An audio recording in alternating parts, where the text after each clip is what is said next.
রাধে রাধে। নমস্কার বন্ধুরা, আরও একটি নতুন ভিডিওতে আপনাদের সকলকে স্বাগত জানাই। কেমন আছেন সবাই? আশা করি সবাই ভালো আছেন, সুস্থ আছেন, আর রাধা রানীর কৃপায় আমরাও খুব ভালো আছি। তো আজকে শনিবার, এখন বাজে সকাল 9:30 মতো।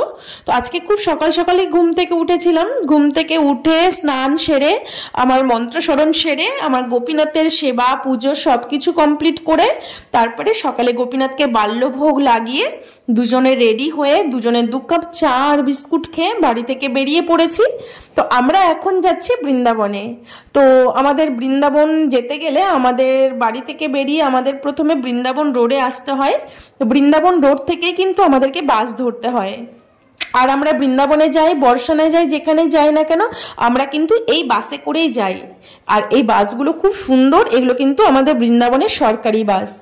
আর খুব ভাড়াও খুব অল্প, আর খুব কম সময়ের মধ্যে আমাকে বৃন্দাবন পৌঁছে দেয়।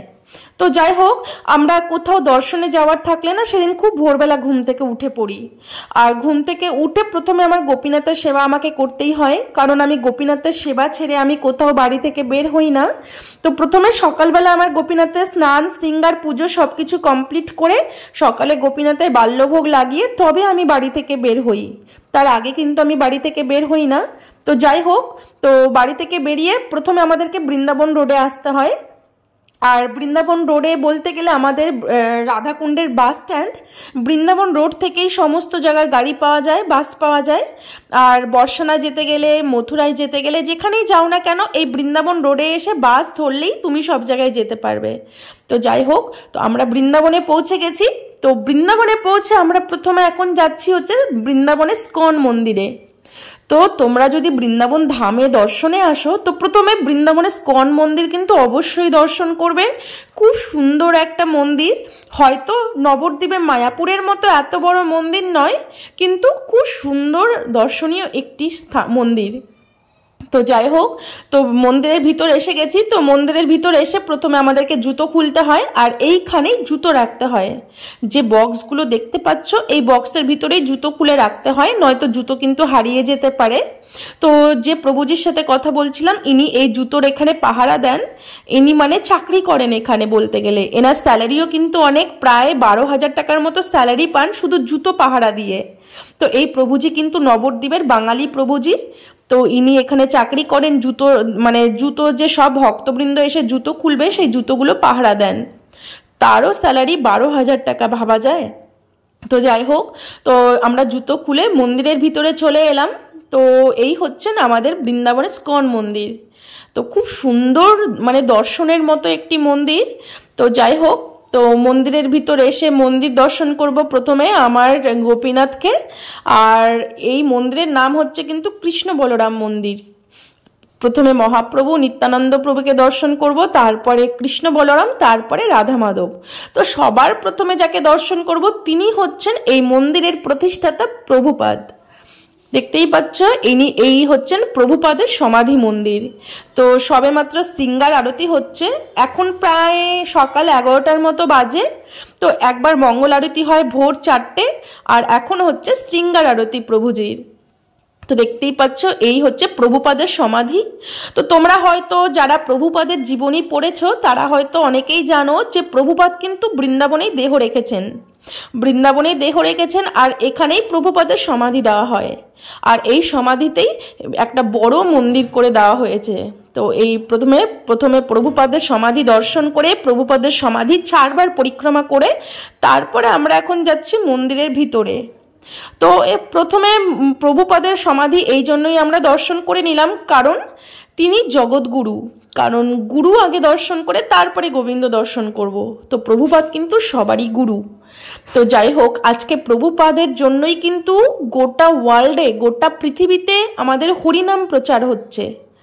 এই জন্য প্রভুপাদের চরণে কোটি কোটি প্রণাম, কারণ তিনি বৈকুণ্ঠ ধাম থেকে এসেছেন, তিনি ভগবানের পার্ষদ, ভগবানের দূত বলতে গেলে। তো সেই প্রভুপাদকে আগে আমরা দণ্ডবত প্রণাম করে প্রভুপাদের সমাধি 4বার পরিক্রমা করে তারপরে মন্দিরের ভিতরে আমার মহাপ্রভুকে দর্শন করতে এলাম। তো দেখতেই পাচ্ছ, প্রথম মন্দিরে হচ্ছে মহাপ্রভু আর নিত্যানন্দ প্রভু, তারপরে মাঝখানে কৃষ্ণ বলরাম, আর তারপরে কৃষ্ণ বলরামের বাঁ দিকে হচ্ছে রাধারানী আর শ্রী রাধা মাধব। হয়তো নবদ্বীপ মায়াপুরের মন্দিরের মতো এত বড় মন্দির নয়, কিন্তু খুবই সুন্দর এখানে রাধা মাধব কৃষ্ণ বলরাম। তো আমাদের বৃন্দাবনের স্কন মন্দিরের নামই হচ্ছে কৃষ্ণ বলরাম মন্দির। তো দেখতেই পাচ্ছ, আর এই এত সুন্দর করে এখানকার পূজারী শৃঙ্গার করে। তো প্রতিদিন এইভাবে শৃঙ্গার করা হয়। তো প্রথমে আমি মহাপ্রভুকে দর্শন করে নিলাম, কারণ গুরুদেবের পরেই প্রথমে মহাপ্রভুর জন্যই তো আজকে রাধারানীকে জানতে পেরেছি। এই জন্য আগে মহাপ্রভু নিত্যানন্দ প্রভুকে দর্শন করে প্রণাম দণ্ডবোধ করে তারপরে কৃষ্ণ বলরামকে দর্শন করে তারপরে রাধা মাধবকে দর্শন করে নিলাম, মানে পরপর 3টে মন্দির। তো দেখতেই পাচ্ছ কত সুন্দরভাবে রাধারানীকে শৃঙ্গার করা হয়েছে। তো নবদ্বীপে মায়াপুরে কি আছে, পঞ্চতত্ত্ব আছে। তো এখানে পঞ্চতত্ত্ব নাই, যেহেতু মন্দির ছোট দেখতে পাচ্ছ, তো পঞ্চতত্ত্ব রাখার এত বড় জায়গা নেই। তো শুধু মহাপ্রভু আর নিত্যানন্দ প্রভু আছেন। আর যেরকম রাধা মাধবের সাথে অষ্টসখী ছিলেন মায়াপুরে, কিন্তু এখানে অষ্টসখী নেই, শুধু রাধা মাধব আর কৃষ্ণ বলরাম। আর ওই সাইডে প্রভুপাদের মন্দির দেখতেই পাচ্ছ। আর এখন সকাল 11টার মতো বাজে, আর ভক্তবৃন্দের কত ভিড় দেখতে পাচ্ছ। আর তার মধ্যে আজকে শনিবার, আর সকালবেলা যেহেতু একবার মঙ্গল আরতি হয়ে গেছে, আর সবে হয়তো শৃঙ্গার আরতি হবে, না হয়ে গেছে হয়তো শৃঙ্গার আরতি, তাই যাই হোক। আর এখানে হরিনাম হচ্ছে। এখানে মানে এই বৃন্দাবনের স্কন মন্দিরে কিন্তু অখণ্ড হরিনাম হয়। দেখতেই পাচ্ছ এখানে বসে বসে ভক্তবৃন্দরা হরিনাম করছেন, আর এদিকে ভক্তবৃন্দরা দর্শন করতে আসছেন। আর আজকে শনিবার, যেহেতু শনিবারে সব থেকে বেশি ভিড় হয় আমাদের বৃন্দাবনে, শনি আর রবিবার এই দুদিন যে পরিমাণে ভিড় হয়, তোমরা এই দর্শন মানে শনি রবিবার বৃন্দাবনে না এলে বুঝতে পারবে না কি পরিমাণ ভিড় হয় এখানে। কারণ শনি রবি দুদিন ছুটি থাকে, আর ছুটির দিনেই বেশি ভিড়। তো যাই হোক, তো সকাল থেকে ভক্তবৃন্দের আগমন তো লেগেই আছে, মানে হাজার হাজার ভক্তবৃন্দের সমাগম হয় প্রতিদিন এই স্কন মন্দিরে। তো যাই হোক, তো দেখতেই পাচ্ছ সব ভক্তবৃন্দরা এই মন্দিরে বসে আছেন, সবাই হরিনাম শুনছেন। তো দেখো, এই মন্দির এমন একটা জায়গা, এখানে এসে মানুষ একটু শান্তি লাভ করে। আমরা মন্দিরে কেন আসি? শান্তি পাওয়ার জন্য। পৃথিবীর তুমি যে কোনো স্থানেই যাও না কেন, যেখানেই তুমি ট্যুর করতে যাও না কেন, তুমি শান্তি কোথাও পাবে না।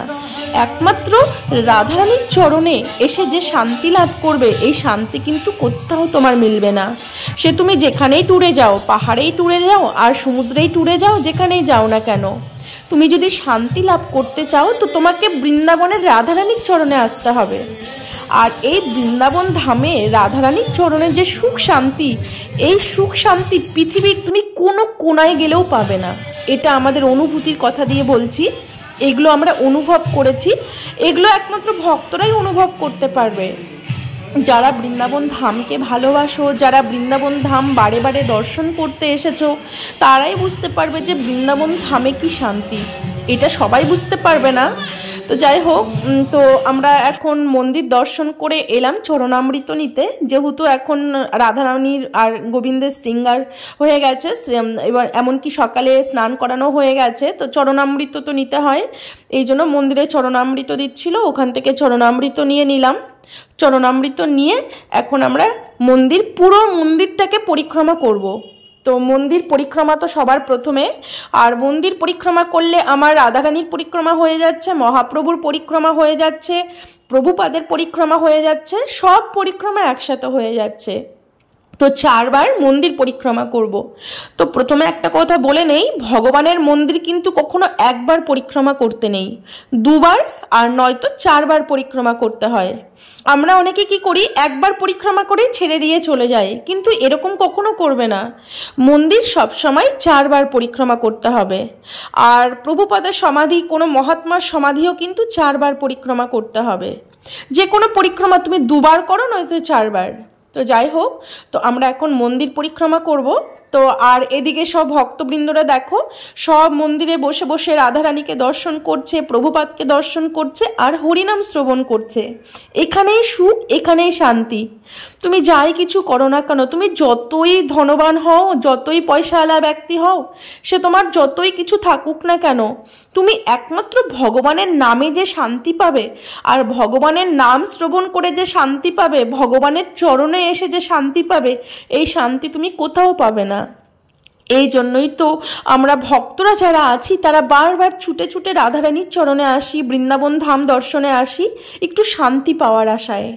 তোমরা দেখতেই পাচ্ছ সব ভক্তবৃন্দরা এসে মন্দির দর্শন করে মন্দিরের চারপাশ দিয়ে বসে আছেন, কারণ শান্তি তো এখানেই, শান্তি আর কোথাও নেই। এই জন্য প্রতিদিন হাজার হাজার ভক্তের সমাগম হয় এই বৃন্দাবন ধামে।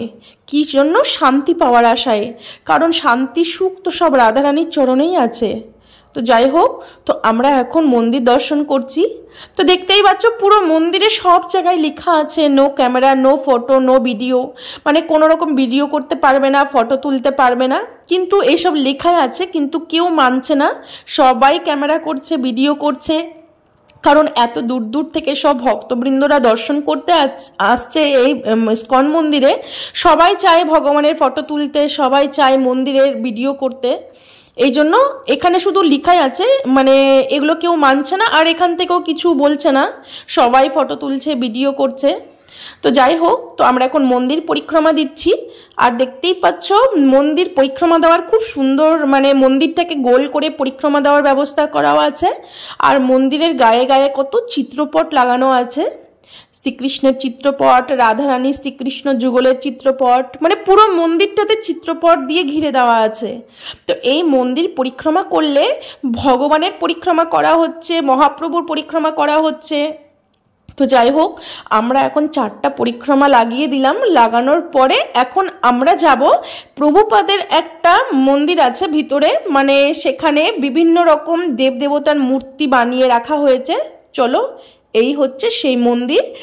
এই মন্দিরের ভিতরে দেখতেই পাচ্ছ বিভিন্ন রকম মূর্তি বানিয়ে রাখা হয়েছে। ইনি হচ্ছেন হয়তো বৃন্দা দেবী হবে, আর ইনি হচ্ছেন ব্রহ্মা, আর এদিকে নারদ আর ব্যাসদেবের ছবি মূর্তি বানিয়ে রাখা হয়েছে। খুব সুন্দর সুন্দর স্ট্যাচু বানিয়ে রাখা হয়েছে। তো দেখতেই পাচ্ছ এখানে নারদ মুনি আর ব্যাসদেব, আর এখানে 6 গোস্বামী আর স্কনের গুরুবর্গ। এই হচ্ছেন স্কনের গুরুবর্গ, মানে স্কন কোথা থেকে এলো? মহাপ্রভু থেকে, জগন্নাথ থেকে এলো। এই দেখতেই পাচ্ছ এখানে ভক্তি বেদান্ত মহারাজ, আর তারপরে তার গুরুদেব, তার গুরুদেব, তার গুরুদেব করে করে প্রভুপাদ এলেন। দেখতেই পাচ্ছ সবাই বসে আছে লাইন করে, এরানা সব স্কনের গুরুবর্গ, আর ইনি হচ্ছেন প্রভুপাদ।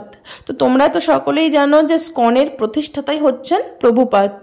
আজ প্রভুপাদের জন্যই গোটা পৃথিবীর কানায় কানায় আজকে আমাদের হরিনাম হচ্ছে। তো প্রভুপাদ ছিলেন বাঙালি, ইনি প্রপার কলকাতার ছিলেন। তো এটা তো বাঙালিদের গর্ব হওয়ার কথা। তিনি বাঙালি হয়ে গোটা পৃথিবীতে, শুধু ভারতবর্ষে বলে নয়, গোটা পৃথিবীতে কৃষ্ণ নাম প্রচার করছেন। আর দেখতেই পাচ্ছ মহাপ্রভু, আমাদের মহাপ্রভু, নিত্যানন্দ প্রভু, অদ্বৈত প্রভু, গদাধর প্রভু, শ্রীবাস প্রভু, তাদের মানে গোটা পৃথিবীতে স্কন মন্দির আছে। আর প্রত্যেকটা স্কন মন্দিরে কিন্তু মহাপ্রভুর বিগ্রহ থাকবেই। আর এই হচ্ছে ষড়ভুজ মহাপ্রভু, দেখতেই পাচ্ছ। তো আজকে আমাদের প্রভুপাদের জন্য গোটা পৃথিবীর মানুষ মহাপ্রভুকে চিনছে। আর প্রভুপাদ কিন্তু অন্য কেউ নয়, প্রভুপাদ হচ্ছেন বৈকুণ্ঠের দূত, তিনি বৈকুণ্ঠ ধাম থেকেই এসেছেন। তো দেখতেই পাচ্ছ, তো খুবই সুন্দর, মানে আমার তো ভীষণ ভালো লাগে স্কনে এলে। আর আমি প্রভুপাদকে ভীষণ ভালোবাসি, কারণ প্রভুপাদের জন্যই আজকে পৃথিবীর কোনায় কোনায় হরিনাম হচ্ছে। তো মহাপ্রভু চৈতন্য ভাগবতে বলে গেছিলেন যে আমার এই হরিনাম পৃথিবীর কোনায় কোনায় হবে একদিন, আর সেটা সত্যি হলো। এমন কোনো দেশ নেই, এমন কোনো কান্ট্রি নাই যেখানে আমাদের স্কন মন্দির নেই। প্রত্যেকটা কান্ট্রিতে, প্রত্যেকটা দেশে স্কন মন্দির আছে। আর সেই স্কন মন্দিরে আমাদের মহাপ্রভুর বিগ্রহ, নিত্যানন্দ প্রভু, অদ্বৈত প্রভু, গদাধর প্রভু, শ্রীবাস প্রভু তো থাকবেই। আর সব থেকে বেশি ভালো লাগে যেহেতু আমাদের প্রভুপাদ বাঙালি ছিলেন আর আমরাও বাঙালি, তো বাঙালি হয়ে বাঙালির যদি এত নাম ডাক হয়, এত প্রচার হয়, কার না ভালো লাগবে? এটা তো আমার গর্বের কথা। আমরা হয়তো এখন অনেকেই চিনি না, বাঙালি হয়ে মহাপ্রভুকে চিনি না। এটা আমি অনেকেই দেখেছি মহাপ্রভুকে বাঙালি হয়ে চেনে না, কিন্তু এটা খুব দুঃখের বিষয়। কিন্তু মহাপ্রভুকে গোটা পৃথিবীর লোক চেনে। তো যাই হোক, মহাপ্রভুই তো সাক্ষাৎ ভগবান শ্রীকৃষ্ণ। তো যাই হোক, আর এদিকে দেখো কত সুন্দরভাবে স্ট্যাচু করে রাখা আছে। যখন একটা মানুষের জন্ম হচ্ছে, জন্ম থেকে সেই মানুষটা কত রকম রূপ ধারণ করছে। প্রথমে ছোট শিশু, তারপরে ছোট বালক, তারপরে কিশোরকাল, যৌবনকাল, তারপরে এলো বৃদ্ধকাল। মানে এইভাবে হতে হতে হতে হতে একটা মানুষ এক জন্মে কত রকম রূপ ধারণ করছে। তারপরে শেষ সময় কি হচ্ছে, বৃদ্ধ হয়ে শেষে একটা কঙ্কালে পরিণত হচ্ছে। এই হচ্ছে মানুষের দেহের পরিণতি। কিন্তু এটা মায়াবদ্ধ জীব কখনোই বুঝতে পারবে না। এটা একমাত্র যারা শাস্ত্র অধ্যয়ন করে, যারা ভক্ত, একমাত্র তারাই বুঝতে পারবে যে একটা মানুষ এক জন্মে কত রকম রূপ ধারণ করছে। আর এক জন্মে মানে একটা মানুষ ছোট শিশুকাল থেকে শেষে একটা কঙ্কালে পরিণত হচ্ছে। এই তো মানুষের দেহের পরিণতি। তো সেগুলোই সব স্ট্যাচু করে করে রাখা আছে। তো কত সুন্দরভাবে জিনিসগুলো বানিয়েছে, তোমরা না দেখলে বুঝতে পারবে না। তো তোমরা যদি বৃন্দাবন ধাম দর্শনে আসো, প্রথমে স্কন মন্দির কিন্তু অবশ্যই দর্শন করবে। তো যাই হোক, তো পুরো মন্দির আমাদের দর্শন হয়ে গেল। মন্দির পরিক্রমা করে নিলাম, 4 বার মন্দির পরিক্রমা করে যত দর্শন ছিল সব কিছু দর্শন কমপ্লিট করে এলাম খিচুড়ি খেতে। স্কনের সব থেকে ইন্টারেস্টিং জিনিস যেটা হচ্ছে এই খিচুড়ি প্রসাদ। এটা আমি মায়াপুরে যখন গেছিলাম তখন সেখানে মায়াপুরেও কিন্তু খিচুড়ি প্রসাদ দেয় এইভাবে, আর বৃন্দাবনেও সকালবেলা শৃঙ্গার আরতি করার পর থেকে এই খিচুড়ি প্রসাদ বিতরণ হয়। দেখতেই পাচ্ছ এই খিচুড়ি একদম পুরো দিন এইভাবে বিতরণ হতে থাকবে। সন্ধ্যেবেলাতেও এই খিচুড়ি প্রসাদ দেওয়া হয়। আর এই খিচুড়ি প্রসাদের এত স্বাদ, তোমরা না খেলে বুঝতে পারবে না। আমরা কিন্তু এরকম খিচুড়ি ঘরে তৈরি করতে পারবো না। মানে এত টেস্টি খিচুড়ি আমাদের ঘরে অসম্ভব, আমরা কখনোই তৈরি করতে পারবো না। আর স্কনে এলে এই খিচুড়ি কিন্তু আমরা খুবই প্রসাদ পাই। মানে 1 দোনা করে প্রসাদ দিচ্ছে, তো 1 দোনা খেলে হয় না, 3-4 দোনা করে প্রসাদ আমরা খেয়ে ফেলি। তো যাই হোক, সকালবেলা স্কনে প্রসাদ নিয়ে আমার এই যে দিদি ভাইরা এসেছে তাদের জন্য ওয়েট করছিলাম। তো এখানে ওয়েট করতে করতে আমার কতগুলো ভিউয়ার্সদের সাথে দেখা হয়ে গেছিল। দেখতেই পাচ্ছ তাদের সাথে আমরা ফটো তুলছি, তারপরে তাদের সাথে ভিডিও করছি। তারা এসেছেন ইন্দোর থেকে। তো তারা গ্রুপের সাথে এসেছে বৃন্দাবন ট্যুর করতে। তো বৃন্দাবন ট্যুর করতে এসেছে, আমি তো আর জানি না আর তাদেরকে চিনিও না। তো আমি আমার যে নদিয়া থেকে দিদিভাই এসেছে, আন্টি এসেছে, তাদের জন্য ওয়েট করছিলাম, তাদের সাথে দেখা করার জন্য। তো হঠাৎ করে সেই ভিউয়ার্সরা আমাকে দেখতে পেয়েছে, আমাকে দেখতে পেয়ে চিনে গেছে। তো এসে আমাকে জড়িয়ে ধরেছে, আমার সাথে হাগ করছে, আমাকে কত আদর করছে যে তোমার সব ভিডিও দেখি। তো দেখো রাধারানীর কি ইচ্ছা, আমি কাউকে চিনি না কিন্তু সবাই আমাকে চিনে গেছে আর চিনে আমার সাথে কথা বলছে। এটাই আমার সব থেকে আনন্দের বিষয় যে তারা আমার ভিডিও দেখে। তো তাদের সাথে দেখা হয়ে আমারও ভীষণ ভালো লেগেছে। তারা মধ্যপ্রদেশ ইন্দোর থেকে এসেছে। আসলে তাদের বাড়ি কলকাতায়, কিন্তু তারা এখন কলকাতা থাকে না, ইন্দোরে থাকে। তো ইন্দোর থেকে গ্রুপের সাথে বৃন্দাবন ধাম দর্শনে এসেছিল। তো তাদের সাথে দেখা হয়েও ভীষণ ভালো লেগে গেল আমার। তো যাই হোক, তো আর এদিকে দিদিভাইদের জন্য ওয়েট করছিলাম। দিদিভাইরা একটু পাঠ শুনতে, মানে ভাগবত পাঠ শুনতে গেছিল। তো পাঠ শুনে তাদের সাথে দিদিভাইদের সাথে দেখা হয়ে গেল। স্কন মন্দিরে এসেছিল তারা। তো সেখানে আমরা সবাই মিলে এখন প্রসাদ পাচ্ছি। তো এখানে স্কনে ভরপেট প্রসাদ দেয় দুপুরবেলা। সকালবেলা 9টা থেকে একবার প্রসাদ বিতরণ হয়, আর দুপুর 3টে থেকে একবার প্রসাদ বিতরণ হয়। তো তোমরা বৃন্দাবন ধাম এসে যদি কোথাও প্রসাদের মানে ব্যবস্থা না করতে পারো, কিংবা কোথাও প্রসাদ না পাও, তো তোমরা সোজা স্কন মন্দিরে চলে আসবে। স্কন মন্দিরে গোশালায় এখানে প্রসাদের ব্যবস্থা আছে। প্রতিদিন সকাল 9টা থেকে 11টা পর্যন্ত প্রসাদ বিতরণ হয়, আর বিকেলবেলা 3টে থেকে 5টা পর্যন্ত 2 ঘন্টা প্রসাদ বিতরণ হয়। তো এখানে কিন্তু তোমাকে কোনো টাকা পয়সা দিয়ে প্রসাদ পেতে হবে না। তুমি নিজে ইচ্ছা করে সেটা দিলে ঠিক আছে, কিন্তু এখানে পুরো ফ্রিতে প্রসাদ পাওয়ানো হয়। তো আমরা যখনই বৃন্দাবন ধামে আসি আমরা কিন্তু ইস্কন মন্দিরে এখানেই প্রসাদ পাই। আর এই প্রসাদের এত স্বাদ তুমি না খেলে বুঝতে পারবে না। তো যাই হোক, তো আজকে রুটি দিল, ভাত দিল, আর তার সাথে ছিলকাওয়ালা মুগ ডাল, আর মানে একটা মিক্স সবজি, আর একটু আমের আচার। তো এই দুপুরবেলা প্রসাদ দিল। তো আমরা সবাই ভরপেট প্রসাদ পেয়ে নিয়েছি। খুব সুন্দর প্রসাদ হয়েছিল। তো প্রসাদ পেয়ে আমরা গোশালায়, যেহেতু প্রসাদের ব্যবস্থা মানে প্রসাদ হলটা যে আছে ওটা গোশালাতেই আছে, তো গোশালা প্রসাদ পেয়ে গোশালাতে আমরা গোমাতাকে দর্শন করছি। অনেক গোমাতা আছে ইস্কনের গোশালায়, তো দেখতেই পাচ্ছ। আর ইস্কন মন্দির তো ছোট নয়, অনেকটা এরিয়া জুড়ে এখানে ইস্কন মন্দির। তো সেই মন্দিরের অনেকটা একটু দূরে ভিতরে আসতে হয়, সেখানে এলে তোমরা এই গোশালা দর্শন করতে পারবে। এখানেই প্রসাদ হল আছে, এখানেই প্রসাদ পাওয়ানো হয়। তো তোমরা বৃন্দাবন ধাম এসে এখানেই প্রসাদ পেতে পারবে। তো যাই হোক, প্রসাদ পেয়ে আমরা গোমাতা দর্শন করে ওখানে কিছু সেলফি নিচ্ছিলাম, কারণ দিদিভাইরা কালকে বেরিয়ে যাবে।